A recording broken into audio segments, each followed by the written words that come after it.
Social media হোক কিংবা খবরের চ্যানেল, এখন যে রোগটার নাম চারদিকে দেখা যাচ্ছে সেটা হচ্ছে গুলেনবারি সিনড্রোম। সবার নাকি পেট খারাপ হচ্ছে এবং তার কিছুদিন পরে নাকি সারা শরীর প্যারালাইজড হয়ে যাচ্ছে এবং অনেকের নাকি মৃত্যুর দিকেও এগিয়ে যাচ্ছে। আমি এই গুলেনবারি সিনড্রোম নিয়ে একটা বড় ভিডিও, একটা ছোট ভিডিও বানিয়েছি অলরেডি। এইটা ডক্টর লুজার পেজেই রয়েছে। কিন্তু ওই ভিডিওগুলো বানানোর পরেও সব থেকে বেশি যে প্রশ্নটা এসছে যে অ্যাকচুয়ালি কি এমন করা যায় যাতে গুলেনবারি কারুর হবে না, অর্থাৎ এটাকে আটকানোর কি উপায়। অবশ্যই সেই প্রশ্নটা আসাই খুব স্বাভাবিক। তো এইটা বলার আগে আমি আরেকবার বুঝিয়ে দিতে চাই যারা নতুন এই ভিডিও দেখছেন যে গুলেনবারিটা হচ্ছে কেন। কারণ আপনাদের পেট খারাপ হলো, ধরুন কোনো একটা ভাইরাল ইনফেকশনের জন্য আপনার পেট খারাপ হলো, কিংবা আপনার জ্বর সর্দি কাশি হলো একটা ভাইরাল ইনফেকশনের জন্য, তখন সেই ভাইরাসের এগেনস্টে লড়াই করার জন্য আপনার শরীর একটা জিনিস তৈরি করছে যার নাম অ্যান্টিবডি। সে কি করছে, আপনার ওই ভাইরাসটাকে মেরে দিচ্ছে। মানে আপনার পেট খারাপ হওয়ার জন্য যে ভাইরাস হলো বা আপনার জ্বর সর্দি কাশির জন্য যে ভাইরাস হলো, সেই ভাইরাসটাকে মেরে দিচ্ছে একটা অ্যান্টিবডি। এবং সেই অ্যান্টিবডিটা ওই ভাইরাসকে মেরে দেওয়ার পরেই থেমে থাকছে না, সে হঠাৎ করে উত্তেজিত হয়ে যাচ্ছে এবং উত্তেজিত হয়ে গিয়ে আপনার নার্ভগুলোকেও ভাঙতে শুরু করছে, নার্ভগুলোকেও মারতে শুরু করছে। যার জন্য প্রথমে পা এবং তারপরে হাত এবং কখনো কখনো আমাদের যে শ্বাস প্রশ্বাসের যে পেশি, তাদেরকে যে নার্ভ কন্ট্রোল করে সেই নার্ভগুলোকেও ড্যামেজ করে দিচ্ছে।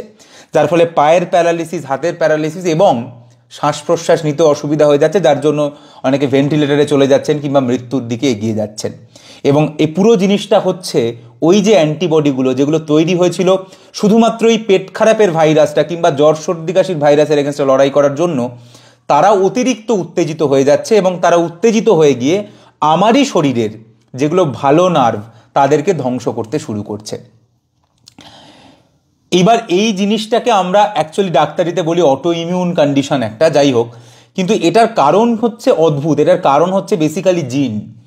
এটার কারণ একটা জেনেটিক ফ্যাক্টর। কিছু কিছু জিন রয়েছে, যেরকম HLA জিন, এরকম অনেক জিন রয়েছে।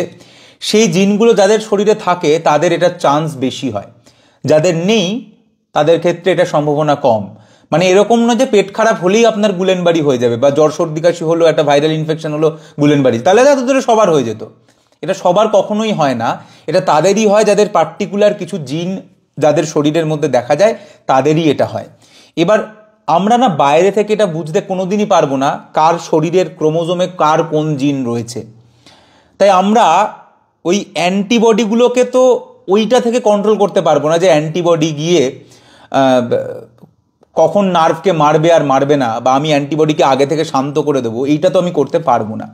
কিন্তু আমি যেটা করতে পারি, দুটো জিনিস করতে পারি। একটা হচ্ছে এখন যেটা সব থেকে যে কারণে গুলেনবারি সিনড্রোম হচ্ছে, ক্যাম্পাইলোব্যাক্টার জেজুনি, যেটা পেট খারাপ করে, তাহলে সেই পেট খারাপটাকে আমি আটকাতে পারি। কারণ ক্যাম্পাইলোব্যাক্টার জেজুনি অবভিয়াসলি আপনি যদি রাস্তার নোংরা জল খান কিংবা একদম কাটা খাবার দাবার খান যেখানে কোনো হাইজিন বলে কিছু নেই, তাহলে আপনার এই ইনফেকশনের চান্স বেড়ে যাবে। তাহলে আমি যদি ইনফেকশনটাই না হতে দিই, তাহলে অ্যান্টিবডি তৈরি হওয়ারও প্রশ্ন নেই, গুলেনবারি হওয়ারও প্রশ্ন নেই। তাহলে একটা তো আপনি এই মুহূর্তে হাইজিন, ফুড হাইজিন, খাবারের হাইজিন, হাত ধোয়া, এইগুলোকে করে আপনি গুলেনবারিকে কন্ট্রোল করতে পারেন। দ্বিতীয় আর একটা আপনি যেটা করতে পারেন আপনার গুলেনবারির ক্ষেত্রে, সেটা হচ্ছে আপনি খুব তাড়াতাড়ি এটাকে ডায়াগনোসিস করতে পারেন।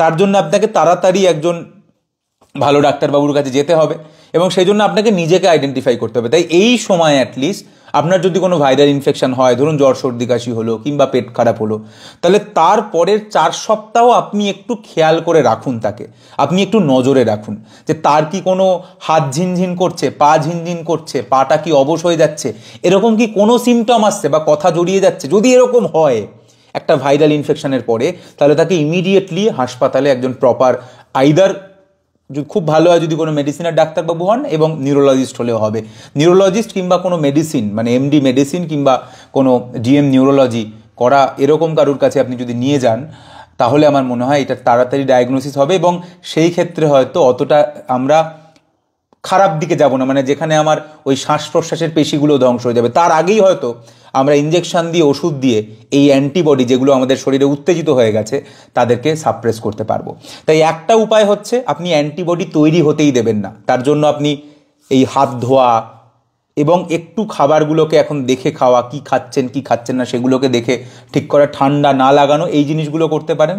এবং দ্বিতীয়ত, যদি কোনো ভাইরাল ইনফেকশন হয়, সেটা পেট খারাপ হোক কিংবা সর্দি কাশি হোক, তারপরের অ্যাটলিস্ট 1 থেকে 4 সপ্তাহ একটু খেয়াল রাখুন। যদি আপনার হয় বা অন্য আপনার বাড়ির কারুর হয়, তাহলে তাকে একটু নজরে রাখুন। তাকে একটু বলুন যে যদি কোনো রকম অসুবিধা হয়, পা ঝিনঝিন করছে, পাটা মনে হচ্ছে অবশ হয়ে যাচ্ছে, কথা জড়িয়ে যাচ্ছে, সামান্যতম সন্দেহ যদি হয়, যেখানে মনে হচ্ছে কোনো একটা নার্ভের সমস্যা বোধহয় হচ্ছে, আপনি অবভিয়াসলি একজন এমডি মেডিসিন কিংবা ডিএম নিউরোলজির কাছে গিয়ে কনসাল্ট করুন। কারণ এটা অবভিয়াসলি একটা সিরিয়াস অসুখ, যেখানে নার্ভগুলো ড্যামেজ হতে থাকে একটা একটা করে। আমরা খুব একটা কিছু করতে পারি না, তাই আর্লি ডায়াগনোসিস হলে আমরা ওষুধ দিয়ে ওই অ্যান্টিবডিগুলোকে শান্ত করতে পারবো।